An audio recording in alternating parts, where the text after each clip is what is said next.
Good morning, gardening friends. I'm going live with Keith Edwards this morning to talk spring veggie growing, and I'm all wrapped up.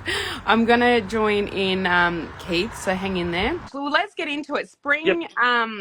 Spring's coming, but that doesn't mean like spring planting straight away. Like we're still No. really in the spring preparation era. Okay, so we are still, like you said, this is preparation time, and this is when you should be really thinking about the crops that you're going to be growing through the summer months, not the spring crops.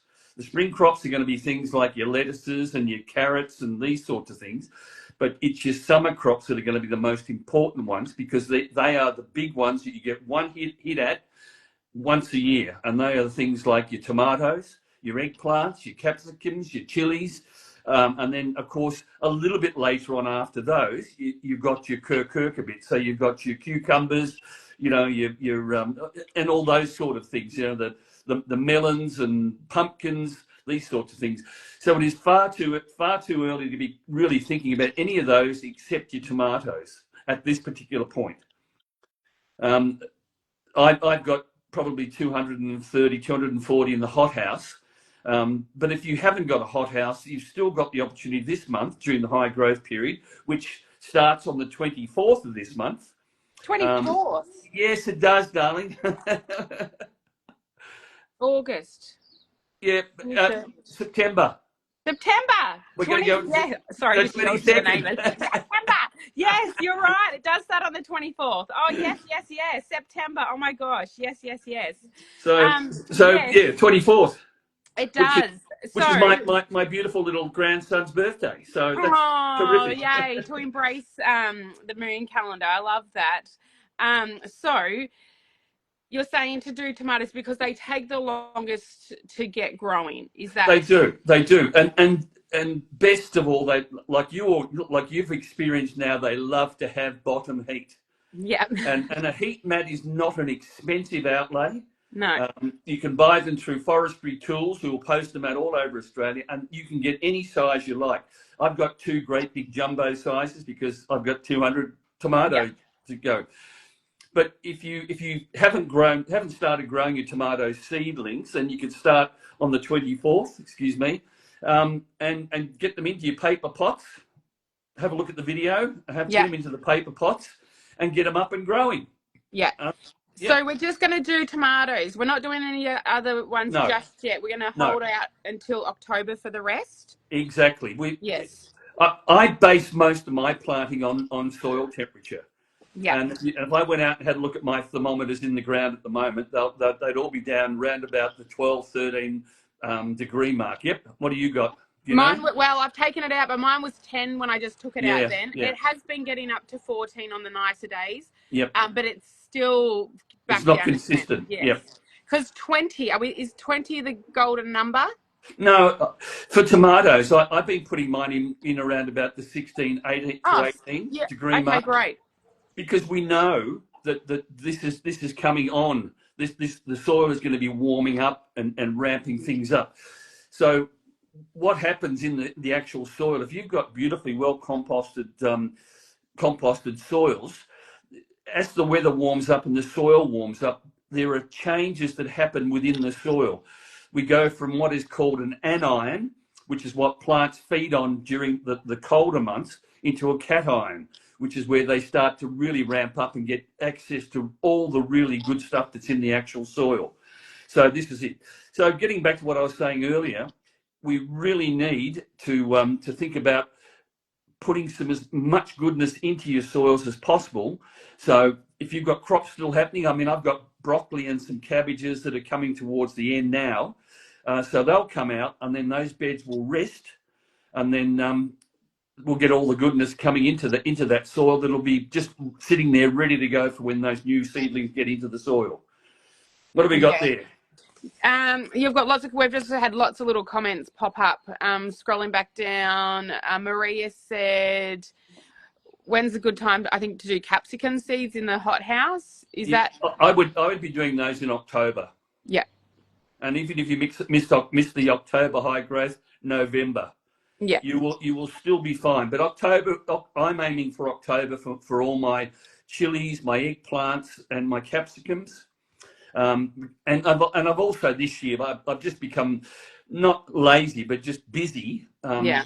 And I've got some capsicum plants that I've just allowed to overwinter, and they look absolutely crappy looking things. But as soon as it warms up and the soil warms up, a light prune, and those things will come on again. They're a perennial. Yeah. They're Yeah. not an annual like a tomato. Yeah. Yeah. Same as your eggplant. You took your eggplants out, didn't you? Yes. Yeah. You don't like them anyway, do you? No, but I'm going to give them another go. There's got to be another. There's got to be a recipe out there. There is. You can cook it, and it can be so tender. And I can't cook it like if you eat out and like sometimes there's restaurants a lady here in Donna, and she used to have a restaurant. Oh my gosh. So I always like if I mind, I'm going to get to that point, but probably never. Yep. Tomato seeds on the 24th of August. Yes, absolutely. And the heat mat, I found like last year when I didn't have a heat mat, it took over a month. With the heat mat, it took 5 days, but then you got to take them off or turn it down straight away because mine became long and yours become long and leggy because it's chasing the sun. Yes. It's looking for the ultraviolet. I had to pot mine up early because it was like they were all over the place. Yeah, but in that big pot, they will sit for a long while now. They're just starting to produce their true leaves. They are. I'm so excited. It's beautiful. True leaves are coming true. Good on you. And last year, I would have been looking at it going, what's happening here? But now I know. You know. Yeah. So, and we're going to be doing tomatoes now, and then we're waiting for the temperature to get about 16, 18 in the garden. But you want them to have true leaves. I would wait till the soil temperature is sitting at 16 to 18 degrees before I put them in, regardless of the amount of leaves they've got on them. You don't want to be putting them in if they've got just the embryonic leaves or even 4 sets. I usually get maybe 8 to 10 sets of leaves before they're big enough to go into the ground. Yeah, great. And I, because we grow so many, I tend to take mine out and pot them up. Not take them out of the paper pots, but plant them straight into a bigger pot. The paper pot fits inside that. I've got that. The paper pot's just in there. Yep, and that just rots away and creates a beautiful carbon. And you're going to do all your October seeds in paper pots? Absolutely everything. I don't use anything else. Perfect. So you said there are some spring veggies you can do. So this month, can we start our lettuce and things like that? Oh, look, we have an abundance of lettuce all year round in our garden because we transfer between the winter vegetables, stir fries, and then salads. Last night we had fish that was done in the oven and some beautiful lettuce that was pulled out of the garden. But so you can do your lettuce, you can do beetroot is fantastic at this time of the year. Yeah. And if anyone wants to do something a little bit different with beetroot, have a go at growing white beetroot. Okay, I've been doing the golden. Love the golden, but I didn't even know there was a white beetroot. So There's a white beetroot that's got more flavour than a red beetroot. Believe it or not. Wow, that's amazing. You would think it'd be the red because I always nearly have because beetroot's nearly one of those things you can nearly do all year round. It is. It's just the same as carrots. It's just slower and carrots. So I've always got them on the go, and I try and have succession plans. So that I've always got them. Yes, and so with the lettuce, once it hits summer, they bolt quite quickly, though, don't they? Yeah, but if you're maintaining good moisture levels in the soil, then they won't bolt. Right. And you can actually plant those in amongst other taller growing vegetables, so they get a bit more protection. I just had a couple of random ones that popped up because I planted some seeds that didn't germinate, but obviously they were still there, and I've got some random lettuce popping up around. So that's fun. Yep. I see there's a your pathway to health. We can still have. Oh, Mum's on. That's my mum. Hi, Mum. Hi, Mum. Oh, hello. We can still have frost too. Yes, that's right, Mum. You can, and if you're worried about frost with certain plants, then you can use a seaweed based product that will actually strengthen the leaves and the cells of the plants that make them more resistant to the burning of frosts. And we talk about frosts and potatoes, for instance. If you grow your potatoes in potato bags, you can move them out of the frosty area. Yep. Oh, they're down there. Yep. And you can also frost comes down on the ground, so it hits the ground and it travels all the way down to the lowest point, and then it settles, and that's where you get the real cold air. But if you've got them sitting in bags, they're high enough off the ground generally not to get that frost burn. Yeah, so and you can move them. Yeah, and you move them around. But try using a seaweed solution to help them make them more resistant to frost. And that applies to all vegetables where you're in a frost-prone area. Yeah, beautiful. Do you have a suggestion for a seaweed solution that you use? I have got this one that we've mentioned before. Oh, yes. This is called Frost Guard. Yeah. And it's by Fair Dinkum Fertilisers, and that will be available from Forestry Tools, and you can get that posted out all over Australia. That is an absolute brilliant product.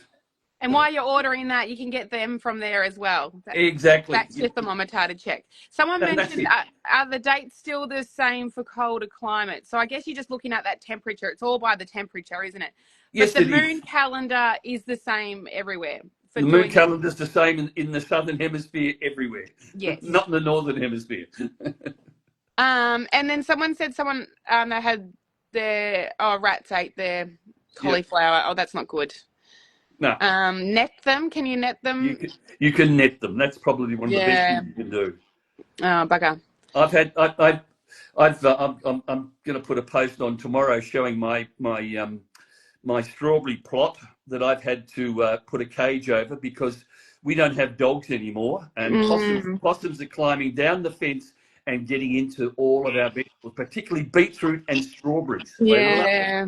Oh, the community of possums know about your house. Oh, they certainly do. They've got a highway here. That's funny. You probably feeding the whole area. Yeah, I think that's what we're caught up to that. With all the comments. Mm-hmm. So we're going to focus on tomatoes. In October, we'll do the rest of the summer veggies. We're going to wait for the temperature to get to. So once you start your seeds in October, it's a couple of months, really. So is it around November, December you're planting them? Yes. And for things like capsicums and chilies, I'd be planting in middle of November. Yeah. For those. For things like your zucchinis and your cucumbers, I wouldn't be putting those in the ground until maybe January. Yeah. Because you really have to have lots and lots of warmth in the ground for those types of things. Could it be because I had mine in, I think, late October, early November, and they were growing. Is that because we're up a bit more north? Yeah, you're going to get more colder days than we do, but a lot more hotter ones than we do. So it all gets back to that soil temperature. Yeah. So that is just a beautiful thing to buy. Is that little, it's like $15. Yep. Brilliant. And you just stick it in like the top of the soil. Big. Yeah. Well, that's it. Down to where the roots are going to be growing. Yeah. Okay. Yep. That's a good point. That's it. So we've spoken about this a lot of times, but anyone new? So obviously our winter veggies are finishing up. We're going to prepare our beds. That's so important to replenish. This is the key, love. And I can't overemphasize this. Yeah. It applies to everything that you do in the garden, whether it's your vegetables or your fruit trees or your normal trees. You've got to feed them. You've got to give them that goodness to set them up for lots and lots of success.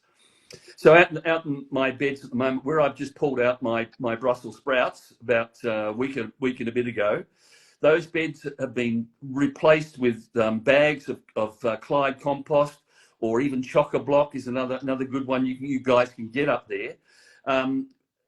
It's got in it some more lignite humate, which is difficult to get, I know. But I had that down. Like, is that like really critical? Because I don't know how I'd even get that. Okay, so what you can do there is build up the part of the lignite humate that is the carbon content, and that is by getting some bags of charcoal and smashing them so that you get lots and lots of fines, and then mix those through the soil profile. You're at least getting the carbon side of that into the soil, which is going to lock in the elements. It's going to hold up to 200% more moisture in the soil, and allow those plants to access that stuff when they need it. That's good, because I often, like, when we have like our little fire pit out the back, I throw that onto the compost. Yep. But that compost doesn't go very far, so it won't be in all the garden beds. So I could use that bucket I collect and put in the garden beds instead. Absolutely, yeah. Yeah, that's the best way to do it, love. So we've got compost, lignite humate, or just coal. Charcoal, just and then hang down. Yep, and then what else? Monash rock dust. Yeah. And a couple of handfuls per bed, I find. Yep. And that's going to feed the microbes. And then the next thing that you need to do is you need to populate that bed, and you populate it with microorganisms that might not be turned on at the moment. So if you can go and get something like Nutrog Populate or Nutrog Go-Go Juice and apply that over the beds that are resting, that will increase the amount of microbial activity in that compost layer, and that will then attract the indicators of good soil, which are the worms. Yeah, okay. Because I use worm castings because I don't have worm castings are absolutely perfect. Verasoil worm castings are fabulous. And I've got that in those beds too. It's just one that I admitted I forgot to bloody mention. Sorry. Yeah, no, that's okay. That's why I'm here. Yep, I know. Tick, tick, tick, tick. I use what you use. So, but I didn't know about that go-go juice. So that's something I'll give it a go. Yeah. I find, because you mentioned Chock-a-Block, I try to do a bit of research for our customers. I don't think they have it in Griffith, and I don't think they have it in Dubbo. I know they've got it in Wagga. So it's one of those things, it's not everywhere. And Verasoil, like in where I'm in Forbes, they only have the indoor bags, the smaller ones, but it's the same content what's inside. So you can use that. So I find, the bigger Bunnings have pretty much everything. All right. But so not the smaller ones. So what you've got to do in a community is to get onto your local Bunnings store and say, hey, listen, this is what I want. Yeah. And I will buy this, and we will spread the good word about it being available, and you will get it ranged. Yeah. You're going to hear on Muddy Boots a particular recording that we did over at Nutrog over in South Australia. We went over there, the Elizabeth Garden girl and myself and Brett, and we recorded 3 interviews with them. The first one's going to be coming out, I think, later this month. And we actually speak to the scientists behind the whole idea of how these microbes and the fungi and all these sorts of things work. And it is absolutely mind-blowing to learn how it's going to work. So it's a must-listen to version, or must-listen to podcast from Muddy Boots. Yeah, I love that. And because initially because I'm a year in, so everything's quite new. So initially, when I was getting advice from you, it's like, okay, well, Keith is using those products, I want to use it. But now you kind of want to, you can want to appreciate the science behind it and get a bit in depth of why we're doing what we're doing. So yeah, I love that. And the Muddy Boots is just so easy to understand. And you just, you're like a little scientist over there. No, I purposely try not to make it too complicated, because as soon as you start talking, and I did a minute ago about anions and cations, and we could really drill down into that sort of stuff, because it's enlightening, but it just turns you off if you don't understand it. And this is why we try to make it so simple that but if even just starting that conversation, it's good still to. I may not remember it straight away this time, but then next time I'll be, oh yeah, I remember those words, and things I'm remembering things as we talk. So I think it's good to talk about and just repeat it. And start basic, but don't want to overwhelm us. And listen, Anita T, who is a long time follower, has just asked if this is being recorded. So g'day, Anita. Hello, recorded, and I'll repost. Absolutely. Fabulous. All right. So someone said something about soil levels and leaving the roots in the ground to break down. Yes, you can do that. it depends on what the size of the root system is.